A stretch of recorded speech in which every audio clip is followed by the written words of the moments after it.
안녕하세요. 구약성서의 세계 두 번째 주 강의 시작합니다. 첫 번째 주는 오리엔테이션 잠깐 했고, 그 다음에 여러분들이 이제 이번 시간을 통해서 이번 학기 내내 구약 성경에 대해서는 좀 객관적인 이해의 눈, 이제까지는 믿음의 눈으로 봤다면 이제는 이성적인 눈으로 봐야 된다, 이 이야기를 좀 말씀을 드렸어요. 그래서 그렇게 객관적인 이해가 필요한 이유 이제 네 가지 여러분들 이제 과제를 통해서 잘 이제 내주셨는데, 첫 번째로는 이제 성서의 진리를 온전히 더 잘 이해하기 위한 거다. 그다음에 두 번째는 이제 목회적인 이유에서도 우리 성도들의 눈높이를 이제 맞춰주는, 그리고 이제 세상 사람들에게도 성경의 진리를 더 효과적으로 전달하기 위한 방법이라고 하는 거, 그걸 말씀을 드렸고, 또 세 번째로는 무엇보다도 이제 우리 자신의 어떤 그 더 단단한, 굳건한, 견고한 그런 신앙적인 기반을 닦기 위해서도 이 구약 성서의 말씀, 신약 성서의 말씀을 좀 이성적이고 역사적인 관점에서 우리가 이제 바라볼 수 있어야 된다. 성경 말씀 자체가 그냥 공중에 둥둥 떠다니는 그런 영적인 세계에 대한 이야기가 아니라 실제 이스라엘 역사 속에서, 실제 초기 유대교의 역사 속에서 어떻게 기독교가 나왔는지, 어떻게 야훼 신앙이 형성되었는지, 이걸 우리가 그런 역사적인 배경을 통해서 알아야지만 오늘의 신앙에서도 더 그 말씀의 본질을 되살리고 또 오늘의 갱신, 새롭게 적용할 수 있는 그런 갱신의 의미가 더 살아난다고 하는 거. 그 다음에 네 번째로는 이 변화하는 세계에 더욱 적극 대응하는 그런 신학적인 어떤 기반을 위해서도 이 생존의 수사학, 정말 변화하는 시대에 여전히 일관된 하나님의 진리의 말씀이 온전히 적용되기 위해서 오늘날 21세기 IT 이런 세계, AI 이런 세계에 어떻게 하나님의 말씀이 이제 살아서 여전히 역사할 수 있느냐, 이것을 끊임없이 우리가 객관적인 이해를 바탕으로 성경에 있는 그들의 진리 속에 들어가서, 그 다음에 시대의 변화에도 불구하고 여전히 일관된 하나님의 말씀, 진리, 우리가 깨닫게 되었을 때 그 말씀의 능력이 오늘 우리의 삶 속에서 우리를 또 새롭게 살아가게 하는 거고, 우리의 삶을 새롭게 창조해 갈 수 있다고 하는 거, 요거를 이제 좀 우리가 이제 좀 살펴봤습니다. 그다음에 이제 오늘은 이제 지난주에 이제 말씀드리려고 했던 거, 이 구약 성경이 하나님의 계시냐 전통이냐, 이제 요거를 좀 마저 얘기하고, 그다음에 이제 구약 성서의 배경과 발전, 연구 방법론으로 넘어가도록 하겠습니다. 결론부터 말씀드리면 구약 성경은 하나님의 계시임과 동시에 전통이다, 이렇게 말씀드릴 수가 있습니다. 좀 어려운 말로 구약 성경은 야훼 신앙의 전승들이다, 야훼 신앙의 전통들이다. 그 야훼 신앙의 그 축적된 그 시대의 모든 전승들이 이제 어느 시기까지 이어져 내려왔던, 이제 굳이 말하면 이제 기원전 400년이죠. 말라기 시대. 그 말라기 시대고 또 에스라 느헤미야 시대고 그 마지막 시대까지 쭉 이어져 내려왔던 야훼 신앙 전승들의 총합이 구약 성경이다. 그렇기 때문에 구약 성경은 전통이라는 거예요. 그러니까 여러분들이 이 전통이라는 얘기를 듣는 순간 하나님의 말씀인데, 하나님의 계시인데, 그런데 이게 하나님의 계시임과 동시에 전통이다라고 제가 말씀드리는 이유는 바로 그 하나님을 체험했던 자들의 신앙 고백이 족장 시대에도 드려졌고, 출애굽 시대에도, 가나안 정복 시대에도, 또 다윗 왕조 시대에도, 또 포로기 시대에도, 포로기 이후 시대에도 계속 그들은 야훼 신앙을 고백하고 있단 말이에요. 그런데 모든 시대는 달라요. 그런 다른 시대에도 불구하고 이 일관된 야훼 신앙은 쭉 이어져 내려왔던 거죠. 그럼에도 불구하고 그 일관된 야훼 신앙의 어떤 유일성이 있는데도 불구하고 그 시대마다 하나님을 체험하는 건 다르게 고백이 되었다라는 거죠. 족장 시대에는 자손과 땅에 대한 약속으로, 출애굽 시대에는 바로 제국, 이집트 제국으로부터의 해방으로, 그리고 또 가나안 정복 시대에는 하나님이 약속하신 땅을 하나님의 거룩한 전쟁을 통해서 얻게 되는 역사로, 그리고 다윗 왕조 시대에는 시온에 임한 하나님의 말씀과 하나님의 통치, 다스리심, 하나님의 주권으로 온 만방의 가장 높은 산, 시온산을 세움으로 하나님의 나라로 융성하게 되는 것. 그런 통일왕국 시대의 영화가 그러나 이들의 우상 숭배로 떨어지고 말았는데, 포로기 이후 시대에는 다시금 메시아에 대한 소망으로 하나님의 그 성전 중심의 예배를 통한 그들의 신앙 회복과, 그리고 더 나아가서는 하나님 나라의 이제 도래, 새롭게 메시아를 통해서 다가오는 하나님의 나라에 대한 소망으로 계속해서 그런 하나님에 대한 신앙 고백이 새로워진단 말이죠.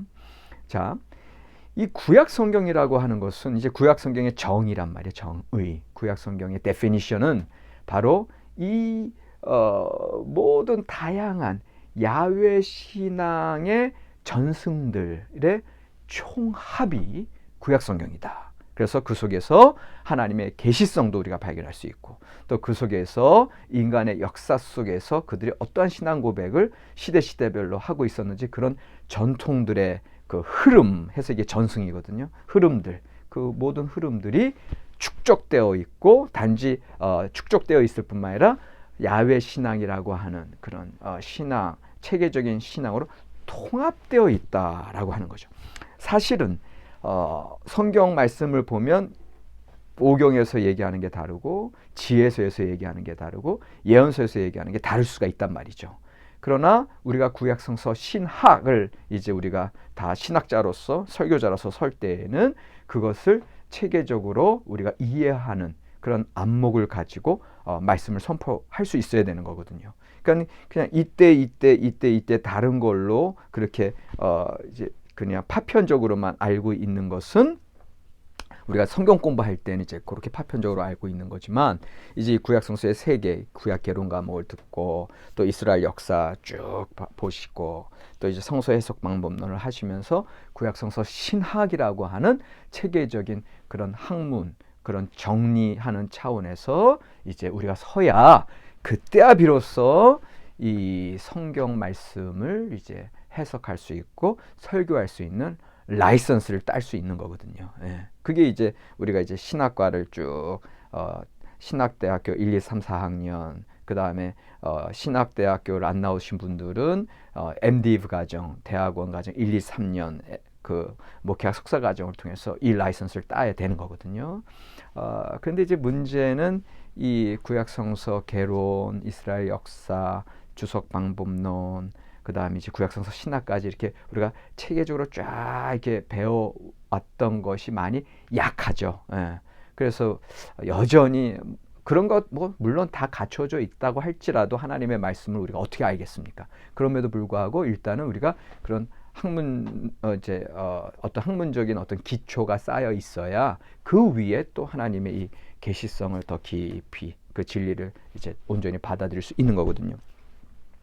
자, 그렇기 때문에 지금 우리는 이 구약성서의 세계를 열심히 지금 공부하고 있는 겁니다. 이 공부를 통해서 기본, 바탕이 온전히 깔려 있어야 되는 거를 다시 한번 좀 말씀드리면서, 그 다음에 여러분들 보세요. 지금 방금 제가 하나님의 계심과 동시에 전통이다 이렇게 얘기했을 때 그래서 야훼 신앙 전승들의 총합이다. 그 모든 흐름들의 총합, 통합적인 의미에서 이게 이제 구약 성경이라고 이제 말씀을 드리는 순간 여러분들은 뭘 눈치채셔야 되냐 하면은, 하나님의 이제 구약 성경 하나님의 말씀이라고 하는 게 단지 하늘에서 쭉 떨어진 계시성뿐만 아니라 인간의 역사 속에서 인간의 문화와 인간의 상황과 그런 모든 것들이 피와 살이 이제 그런 엮여져 있는, 그러니까 하나님의 어떤 영적인 역사와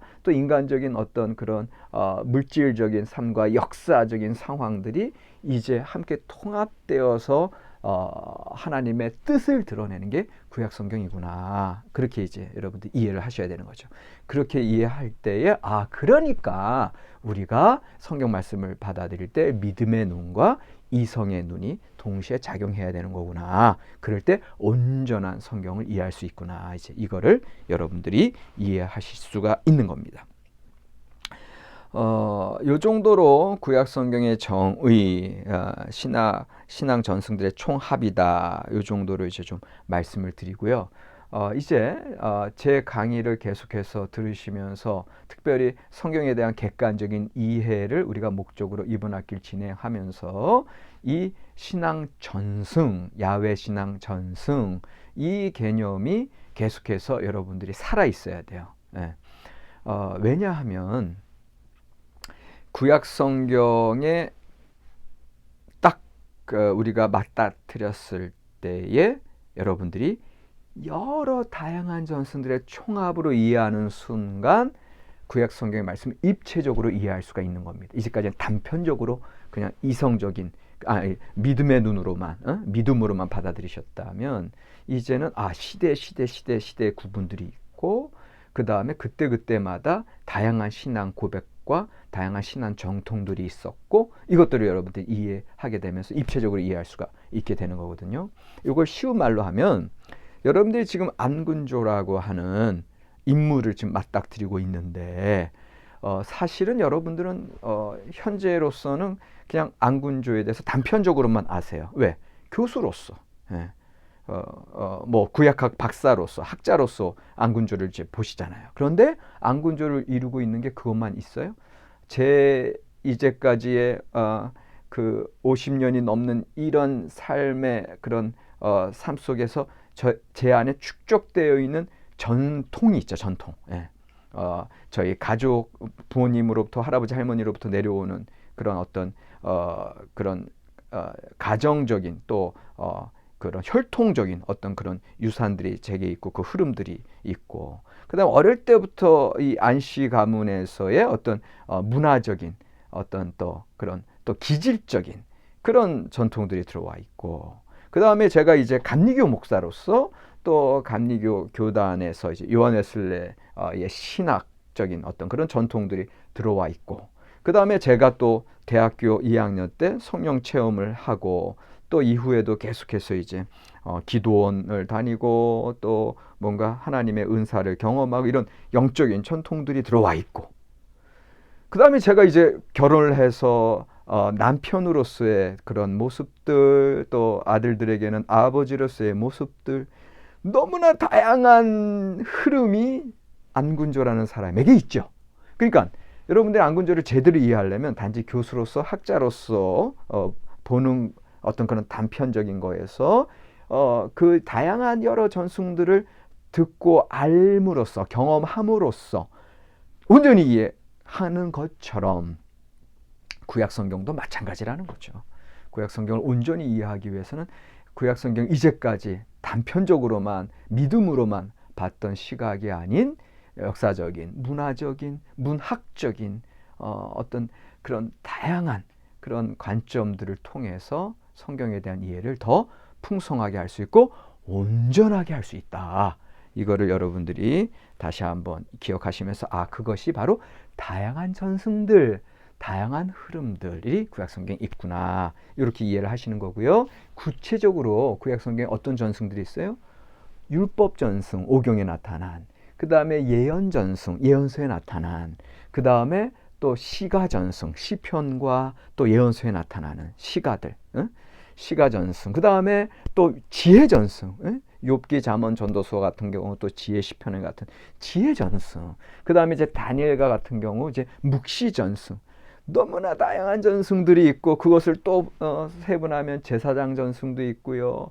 또 세분하면은 또 이제 필사가들의 그런 그건 좀 나중 얘기지만, 그러니까 구약 성경에서는 이런 다양한 전승들을 우리가 기억하게 되면은 그제서야 비로소 입체적으로 구약 성경을 하나님의 말씀을 이제 객관적으로 우리가 이해한다고 했을 때, 물론 여러분들이 이거 구약성서의 세계 수업 듣기 전에도 구약성경을 통해서 충분한 하나님의 은혜의 말씀으로 은혜를 받으셨어요. 그건 이제 하나님의 계시성에 대해서 여러분 열려 있었고, 성령님의 가르침으로 여러분들이 이제 아멘 하시면서 말씀을 영의 양식으로 살아오셨기 때문에 그래요. 그런데 이제는 좀 더 체계적인 이해, 객관적인 이해, 그리고 입체적인 이해의 길로 나아가시는 거죠.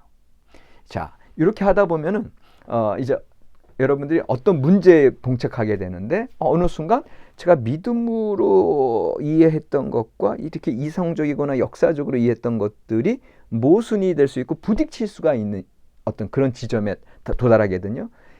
저는 여러분들이 그런 지점에 빨리 도달하기를 원하고, 그런 지점에 도달했을 때 여러분들이 거기서부터 씨름하고 문제를 해결하려고 고민하고, 신학적인 고민이 그제서야 시작이 되는 거예요. 그럼으로써 여러분들의 신앙이 한 단계 성장하고 신학적인 체계가 더 견고해지고, 그런 것들이 여러분들의 이 신학 수업을 통해서 생기실 때 비로소 여러분들은 체계적이고도 또 다른 사람들과, 세상 사람들과 소통 가능한 그러한 말씀 매개자로서, 전달자로서 여러분들이 새롭게 설 수가 있는 겁니다. 좀 기대를 하시면서 여러분들 기대하라는 말씀은 뭐냐면, 뭔가 새로운 것들을 깨달으시라는 거고, 새로운 고민을 하시라는 거고, 그래야 아픈 만큼 성숙해지시는 거예요. 그런데 이 안군조 교수의 구약성서의 세계 수업을 한 학기 쭉 듣고 나서도 여전히 옛날의 모습 그대로 내가 이제까지 성경 이해했던 것 그대로, 이러면 여러분들은 이 수업을 들으나 마나요. 다시 말하면 새 술은 새 부대에, 그런데 여러분들이 여전히 헌 부대를 고집한다고 하는 것은 그냥 여전히 헌 술만 그렇게 이제 담는다는 소리 아니에요. 그러나 새 술은 새 부대. 그러니까는 여러분들이 새로운 가르침과 새로운 깨달음을, 이런 새로운 신학적인 배움과 이런 틀에 여러분들이 좀 새롭게 배워나가고 성숙해져 가시고, 더 체계적인 그런 신앙의 세계를 만들어 가시기를 이제 저는 이제 원하는 거죠. 자, 그러면 이제 오늘의 진도, 구약 성경의 배경과 발전 연구 방법론으로 이제 넘어가 보도록 하겠습니다. 일단 구약 성경의 배경인데요. 구약 성경이 이제 형성될 때 고대 이스라엘의 주변의 배경들이 제가 이제 지리적인 배경, 그다음에 또 역사적인 배경, 그다음에 문화적인 배경, 그다음에 문학적인 배경, 이렇게 네 가지로 이제 설명을 좀 드리려고 하는데, 게오르고 포로의 구약성서 개론, 이제 옛날 책인데 여기에서 제가 이제 방석종 교수님이 번역하신 건데 여기서 제가 참고하고 있습니다. 그래서 이게 이제 구약성경 형성의 배경 가운데, 구약성경 자체는 이제 고대 이스라엘의 문학이거든요. 이 고대 이스라엘의 요 야훼 신앙, 요 문학을 통해서 야훼 신앙을 이제 그 전승들의 총합으로 우리에게 공급해주고 계신데, 그 이스라엘의 문학, 그 야훼 신앙이 형성된 배경이 그 지리적인, 그 이제 어떤 배경, 역사적인 배경, 문화적인 배경, 문학적인 배경, 이렇게 네 가지가 있다라는 건데, 첫 번째 지리적인 배경은 이제 딴 게 아니라 이제 여러분들 이제 그 이스라엘 성지 순례를 가시거나 아니면 이제 이스라엘의 지리죠, 지리. 그 하나님의 거룩한 땅에 이제 어떤 지리적인 학습이 요구가 되는데, 이것을 지리적인 어떤 배경을 이제 아셔야 되는 건 왜 그래요? 아시다시피 그들이 처해 있는 자연적인 지리와 어떤 그 기후 조건에 따라서 그 민족의 어떤 기질이나 성격이 자리매김하잖아요. 예를 들면 우리나라 사시사철, 이 온대 몬순 기후에 우리가 살면서 추나 추동, 우리나라 사람들처럼 상황에 팍팍팍 기민하게 잘 대처하는 민족이 어디 있습니까? 그만큼 이거는 이 사시사철 이제 아주 더운 여름부터 아주 추운 겨울까지 다 경험하고 살기 때문에 우리 민족이 이렇게 순간순간 집중력을 발휘하고 이런 IT 기술이 그냥 순간순간 새로운 기술들을 금방 적응하고 또 변혁시켜 나가는 그런 민족이 됐잖아요. 근데 아프리카 같은 경우는 너무 더워. 그러니까 너무 덥고 이제 그런 지역에 살면서 뭐 그냥 자연스럽게 그냥 그 아프리카의 이제 뭐 유실수들에서 따먹고 일하기도 힘들고 농사짓기도 힘들고 그런 상황에서 결국은 그 어떤 문화적인 그 문명 발전을 이룬다고 하는 게 이제 어려운 어떤 그런 상황이 있는 거고요. 저기 북유럽 같은 경우는 뭐야 너무 춥잖아요. 그다음에 6개월이 밤이고 6개월이 낮이고 이런 어떤 지역에 살면서 오히려 그들은 그 어떤 내면적인 거 어떤 그 어떤 정신적인 것 그래서 이제 더 사람들의 삶을 더 이제 그런 어려운 상황 속에서도 더 살만한 세상으로 이제 바꾸려고 이제 어떤 복지 제도가 더 개선되고 그 다음에 더 어떤 특수한 전문 분야들의 그런 발달된 그런 학문성이 드러나고 이제 이런 거 아닙니까?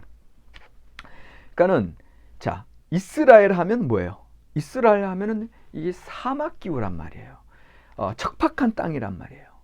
그러니까 사실은 살기가 녹록지 않은 곳에 이 구약 성경의 스토리들, 족장들, 어떤 가나안 정복 전쟁들, 그다음에 왕조 시대에도 그 조그만 땅에서 또 북이스라엘과 남유다가 이제 분열 왕국이 되고 그런 역사를 이제 지나게 되는데, 근데 이제 그런 성격에서 보면은 참 이스라엘 사람들도 대단한 거는 이런 사막 기후에서 결국은 하나님만 바라볼 수밖에 없었던 그런 상황인데, 자, 그 상황을 더 이제 강조시켰던 것은 뭐냐면 더 이제 부각시켰던 이유는 뭐냐면 여기 보세요. 이제 여기가 이제 여러분들 여기가 이제 여기 북이스라엘 여기가 북이스라엘이고 이제 여기가 남유다인데 여기 예루살렘이에요. 여기 예루살렘이 여기가 사마리아인데 세겜, 사마리아, 예루살렘 이렇게 있는데, 근데 이제 요거는 이게 그 유다 산지죠. 에프라임 산지, 유다 산지. 그다음에 여기 요단강이 쫙 흘러가고 있고. 요거는 이제 이스라엘만 단편적으로 보는 건데, 원래는 이제 이스라엘의 지리를 따질 때는 이제 좀 더 큰 지도가 필요해요. 그래서 여기 이제 오늘날에 여기 시리아가 있고요. 여기 레바논이 있고요. 이제 여기서 이스라엘이 있고. 그다음에 저쪽 위에 이제 터키지요. 옛날 아나톨리아 지역 신약 시대. 어쨌든 이 전체 요 북쪽에서부터 이렇게 아래 여기 이제 이집트로 이 전체를 이제 시리아 팔레스틴 지역이다 내지는 레반트 불어로 레반트 지역이라고 하거든요. 근데 이 시리아 팔레스틴 지역이 이제 구약 성경의 그 지리적인 큰 배경이고, 그것이 좀 이제 축소됐을 때 바로 이제 에브라임 산지, 유다 산지 이렇게 이제 축소가 되는 건데, 자, 이 전체의 그 좀 시리아 팔레스틴 전체 지역을 통해서 봤을 때는 총 북에서 남으로 4가지 지리적인 조건을 주로 얘기한다. 그렇게 기억하시고, 한 가지는 얘가 지중해잖아요. 지중해. 그러니까는 이 지중해 해안지대가 있어요. 지중해 해안지대. 이 지중해 해안지대에 두로 시돈이 있고, 그 다음에 블레셋 지역이 여기 쭉 아래 펼쳐지잖아요. 이 지중해 해안지대가 사실은 비옥한 땅이 있고 살기 좋은 데예요. 근데 이스라엘이 정착한 곳은 거기가 아니라 바로 이 레바논 고원지대예요. 레바논 고원지대. 그러니까는 첫 번째는 이 지중해 해안지대, 두 번째는 레바논 고원지대. 그러니까 이 고원지대는 이제 농사짓기도 힘들고 오히려 당시에 그 이제 소외된 계층, 합비루라고 하는 소외된 계층들이 이미 이 해안지대에는 강성한 도시들이 있었고 힘 있는 사람들이 차지하고 있었기 때문에 이 이제 산지로 올라갈 수밖에 없었던 거고, 실제로 모세 시대 때 이제 요 동편까지 와서 모세는 느보산에서 이제 하나님께 돌아가셨고, 그다음에 이제 요단강을 건너서 이 땅에 들어왔을 때에는 여호수아가 이제 가나안 정복 전쟁을 쫙 펼치는데, 여전히 그 정복한 도시들은 주로 이 고원지대, 레바논 고원지대를 이제 차지하게 되는 거고, 이 아래 해안지대까지는 이제 못 내려갔죠. 그 다음에 이제 세 번째 북에서 남이 바로 이제 이 요르단 협곡지대가 됩니다. 그러니까는 이 고원지대가 높이 솟아 있잖아요. 그리고 네 번째가 이제 이 안티레바논 협곡지대라 그래가지고 이제 이 요르단 건너편 요르단 동편에 또 고원지대가 있는 거죠. 그러니까는 이 레바논 고원지대와 반레바논, 그 안티레바논 고원지대 사이에 이 요르단 협곡이 있는 거죠.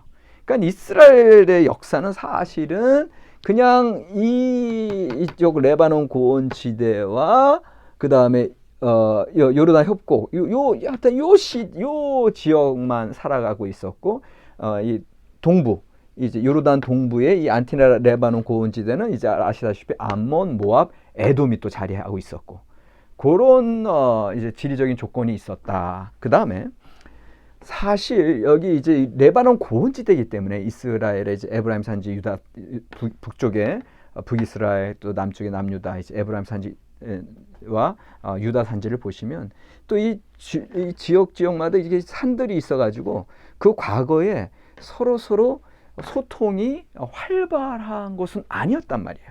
그러니까 그런 면에서는 소통이 활발하지 않았다라고 하는 것은 좀 고립되어 있었다라는 거고, 또 그 소리는 그만큼 경제적인 어떤 번영을 누리기 힘든 그런 시절이었다는 거죠.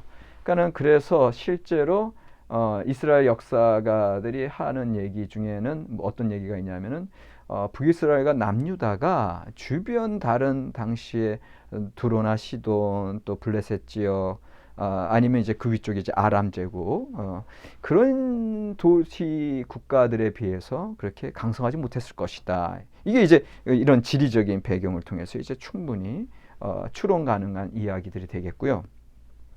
이제 이런 지리적인 전제들을 통해서 우리가 얘기할 수 있는 것은 이 이스라엘 백성들이 그 이제 여호수아가 가나안 정복 이후에 이제 쭉 땅들을 이제 부여받잖아요. 루벤 지파, 또 이제 시므온, 또 레위 지파는 이제 레위인들로 이제 선별돼 있었고, 쭉 그 각 지파별로 땅을 이제 부여받은 것 자체가 이런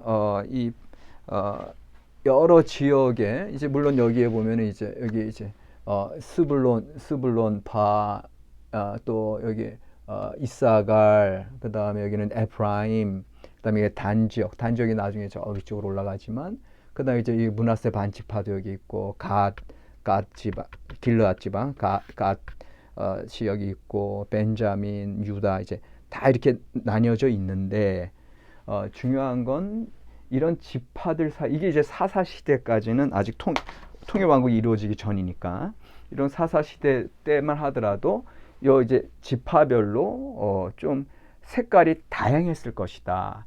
통일된 어떤 그런 흐름을 지기는 어려웠을 것이다. 이게 이제 역사가들의 이야기고, 그런데 이제 사실은 우리가 쭉 이제 강의가 진행되면서 이야기하시겠지만, 이게 이제 사사 시대가 그런 부족 연맹체로 우리가 보고, 사사 시대 이후에 마지막 사사였던 사무엘을 통해서 이제 사울에게 왕을 기름 부음으로 이제 왕국 시대가 새롭게 열리게 되는데, 이제 학자들이 보기에는 그렇게 이제 다양한 지파들이 이제 왕정 시대에 들어서 비로소 뭔가 통일된 왕국을 이제 이루려고 노력을 했고, 실제로 다윗과 솔로몬 시대 때 이제 통일 왕국이 이루어졌으나 여전히 지파별로 그 소통이 이렇게 활발하지는 않았을 것이다. 그 이야기는 뭐냐면, 여러분들이 이제 이 지리적인 배경을 통해서 우리가 한 가지 아셔야 될 건, 그러니까 이스라엘 역사에서 사사 시대로부터 이제 그 이후 시대를 쭉 보면은 유독 몇몇 지파만 부각이 되죠. 요셉 지파의 에브라임과 므낫세 지파가 다른 스불론이니 이사갈이니 단 지파니 그런 지파보다 이제 부각되고, 그 다음에 유다 지파가 더 많이 부각되는 이유가, 결국은 이 이스라엘의 어떤 성서 형성, 그다음에 야훼 신앙 형성 시대 때 그 신앙 전승을 유지하고 전수했던 주된 지파들이 요쪽 이제 요셉 지파 쪽과 유다 지파 쪽이었구나. 그리고 다른 지파들은 그렇게 목소리를 많이 내지 못했던 이유 자체도 이런 어떤 중심된 지파 중심의 야훼 신앙 전승, 조상들로부터 받은 신앙 전승, 이것들이 흘러내려 왔었구나. 이렇게 이제 여러분들이 이해하시게 되는 거죠. 이렇게 이해하셨을 때 지금까지는 그냥 단편적으로 12개 지파 사람들이 고루고루 그렇게 사사시대 부족 연맹체를 이뤘다가 이제 왕정시대 때 또 똑같은 어떤 힘과 비중으로 통일 왕국이 됐겠지, 힘이 합쳐졌겠지가 아니라 지금 이제 이런 지리적인 환경들을 봤을 때 결국은 고립되어 있었기 때문에 결국 몇몇 중심된 지파 중심으로 뭔가 역사들이 이루어져 나갔고 야훼 신앙 전승이 전수되었구나. 요 정도로 이제 여러분들이 이제 좀 객관적인, 좀 역사적인 그런 이해로 지금 다가가시게 되는 겁니다. 자, 두 번째는 이제 역사적인 이제 배경을 좀 얘기할 텐데 이제 첫 시간이 다 됐으니까 두 번째 시간으로 넘어가겠습니다.